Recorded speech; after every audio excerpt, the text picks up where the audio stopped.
All right, ready to dive into a story that's captivated listeners for millennia? Genesis 3, the fall. A classic. It really is. We've got Adam and Eve, the Garden of Eden, that serpent, and of course the infamous apple. Can't forget the apple. Definitely not. But today we're going beyond the surface, peeling back the layers of symbolism to see why this story still resonates so powerfully today. It's amazing how a story so ancient can still spark so much debate and provide new insights every time you read it. Absolutely. So picture this. The Garden of Eden, peace, abundance everywhere.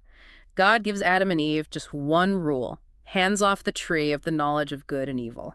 Seems simple enough. Right. But then enter the serpent, described as more cunning, more crafty than any beast of the field. And that cunning is what makes this so compelling. He doesn't use force, no. He uses persuasion, twists words, plants those seeds of doubt. Like when he asks Eve, did God actually say, "You shall not eat of any tree in the garden"? He's introducing uncertainty into something that seems so clear. It's like he's creating a loophole out of thin air, making Eve question what she thought she knew. Exactly. And he doesn't stop there, does he? Not a chance. He appeals to her curiosity, suggests that eating the fruit will give her this incredible divine knowledge. For God knows that when you eat of it, your eyes will be opened, and you will be like God, knowing good and evil. I mean, talk about a powerful temptation. To possess the knowledge of God himself. Wow. It taps into that fundamental human longing, the pursuit of knowledge, no matter the cost. And Eve, enticed by those words and drawn to the fruit's appeal, she takes a bite. Then she shares it with Adam, and everything changes in that instant. Suddenly they're aware of their nakedness, they feel shame, and instinctively they hide from God. That feeling of exposure, vulnerability, shame, it's something we can all relate to, even if we haven't taken a bite out of any forbidden fruit. It's a universal human experience, making mistakes and facing the music. It's like their eyes being opened wasn't just about knowing good and evil, but about seeing themselves, their actions, in this entirely different light. Exactly. That awareness, it can be jarring. And of course, as you said earlier, even the serpent, the master manipulator himself, he can't escape the consequences. Nope, not at all. He gets cursed to crawl on his belly, eat dust, a stark contrast to that freedom and abundance back in the garden. It's like a fall from grace in itself. Absolutely. Going from this cunning deceiver to, well, a creature forced to slither in the dirt. Quite a demotion. But the consequences for Adam and Eve, those are even more profound, wouldn't you say? Without a doubt. Eve's punishment, especially, it's one that still sparks so much debate, even today. God tells her, "I will surely multiply your pain in childbearing. In pain you shall bring forth children. Your desire shall be for your husband, and he shall rule over you." It's a passage that's been used to justify, well, the subjugation of women for centuries, right? Yeah. Interpreting it as this divinely ordained hierarchy. Right, and it's crucial to remember the historical context, the world in which this text was written. Societal norms were very different back then. That's true. Some scholars argue this verse isn't about endorsing male dominance, but more about reflecting the reality of a world after the fall, where relationships are strained, harmony disrupted. It's like sin introduced this distortion into the original harmony of creation, impacting everything, our relationship with God, relationships between men and women. Yeah, it touches everything. And speaking of distortions, Adam's punishment, that seems to really focus on his relationship with the natural world. God says, "Because you have listened to the voice of your wife and have eaten of the tree, cursed is the ground because of you. In pain you shall eat of it all the days of your life. Thorns and thistles it shall bring forth for you." A far cry from that effortless abundance of Eden. Completely different. Now, the ground, which once provided freely, becomes this source of toil, of hardship. He's going to have to struggle for every ounce of food he gets. Exactly. It's not easy anymore. And then there's that stark reminder. For dust you are, and to dust you shall return. Talk about a dose of reality. It really drives home that point. Life is finite.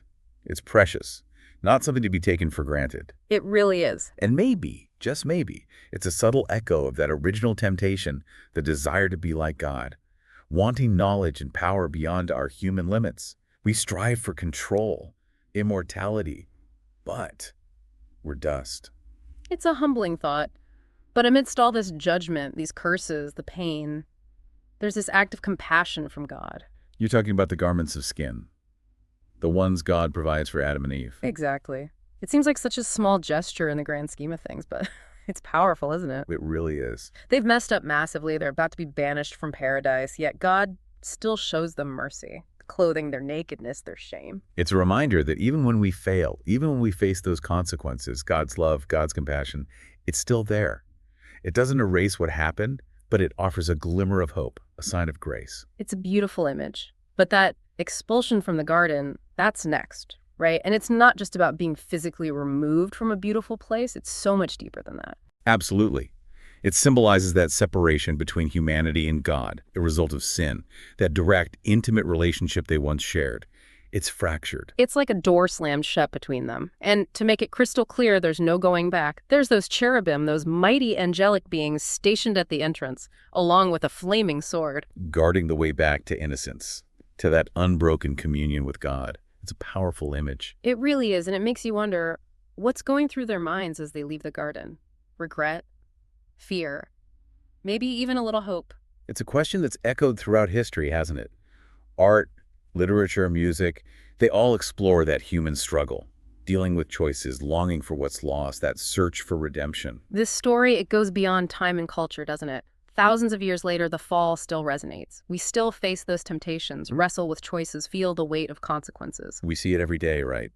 That pull toward forbidden knowledge, the tension between our curiosity and obedience, realizing sometimes painfully that we're not perfect. It's like this story holds up a mirror, doesn't it?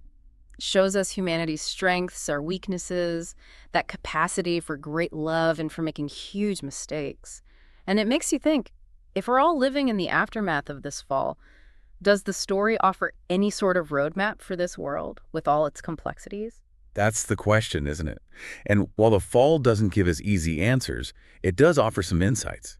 It reminds us actions have consequences, that knowledge without wisdom can be dangerous, and even when we mess up, there's always that possibility of redemption, of restoration. It's hopeful, in a way. Even though we might stray, make choices we regret, it doesn't mean we're beyond hope. Right, not at all. And maybe understanding the weight of that first fall helps us navigate our own journeys a little better, with more wisdom, a little grace, and definitely more compassion for ourselves and others. Who couldn't have said it better myself? The fall is this timeless reminder of our shared humanity, our potential for good and for bad, how vulnerable we are to temptation, but also that deep need we all have for connection, for meaning, for hope. Those are great words to end on. So as we wrap up this deep dive into Genesis 3, let's hold on to that thought. How can we, as individuals, as a society, make choices with more awareness? How do we approach knowledge? And how can we truly understand the impact of our actions on ourselves and the world? Something to think about. Definitely worth pondering. It really is. Thank you all for joining us on this exploration of such a profound and enduring story. Until next time, keep seeking, keep asking those tough questions, and never stop diving